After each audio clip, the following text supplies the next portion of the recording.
Hello, and welcome to Pandora Astrology's monthly horoscope for Sagittarius.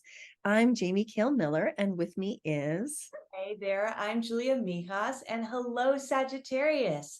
I want to tell you what to expect from your career and your relationships this month. Now, when it comes to career, there's so many planets in your 12th house this month that, the 12th house, it's a house of seclusion. We've got a whole pile of Scorpio in here. So you might just feel like hiding out. You're not going to want to step into the spotlight at all, in your personal life, maybe, or in your career. Now, if you can do a lot of work on your own, we've got Mars in the 12th house. Mars is our activity, our drive. Try to see if you can get a lot of stuff done on your own instead of maybe out in the public, out in the office. I think that would be the best way to feel like you're sort of moving ahead. Now, we do have Venus in your 10th house of career at the beginning of the month. She's going to add a little luck, a little charm, a little harmony towards getting along well with the people that you work with. And Juno is also coming into this house too. She is a partnership asteroid. So it's very good if you do work that involves partnership or you work with people one-on-one. This can be a helpful transit for that. But Venus is going to be moving out pretty quickly. And then we've got the planet Mercury that by the 9th is going to enter the sign of Sagittarius, a sign it doesn't do well in, and it does rule your 10th house. So there might be some challenges going on in career for the rest of the month, particularly because Mercury is in your first house of self. You might accidentally blurt out something or say something, have your foot in your mouth, for example, that could kind of affect things at your job. So be a little extra careful and think ahead before you say something you might not be able to unsay.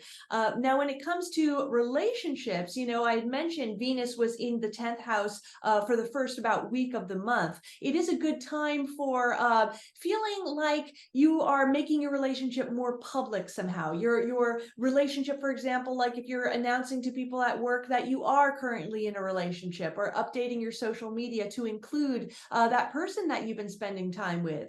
But she's very quickly going to be moving into your 11th house. This is a house of friends. So a lot of friendship activity going on this month. Venus brings a little luck, a little harmony, a little pleasure and fun to your social networks. Now, if you are single, I do think this would be a good time to ask your friends to connect you with somebody or to meet somebody through a big group like a gathering. Like maybe go to meetup.com or something like that. And then by the end of the month, we're having a Gemini full moon in your 7th house of relationships. So this full moon, full moons can be times of sort of endings. They can be very emotional times. They can be very relational. So there's a big spotlight going on when it comes to partnership by the end of the month. So maybe you're kind of closing out some chapter so that you could also move forward in any type of partnership, whether it's romantic, business, platonic, or otherwise. I know Jamie's got some stuff to tell us about your finances this month too. Yes, that's true.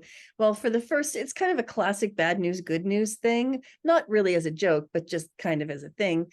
Ceres spends the first 2/3 of the month in your 12th house and in the sign of Scorpio. So she's pretty uncomfortable, and you might kind of find that you're a little bit fuzzy-headed, a little bit foggy about your finances, not really paying attention to them, maybe letting some things slide. So watch out for that there in the first 2/3 of the month, especially if it could cause some resentment on your own part or the part of somebody who you share these responsibilities with.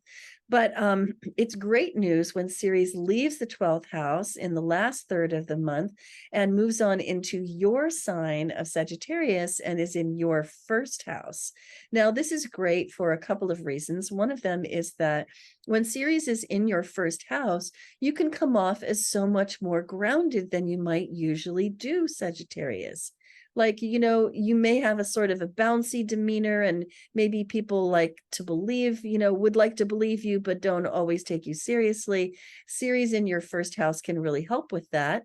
But really, because Ceres is exalted in the sign of Sagittarius, and that's because Ceres governs money and finance, and Sagittarius is a sign of growth and expansion. It's a sign of hope and positivity and beliefs and faith.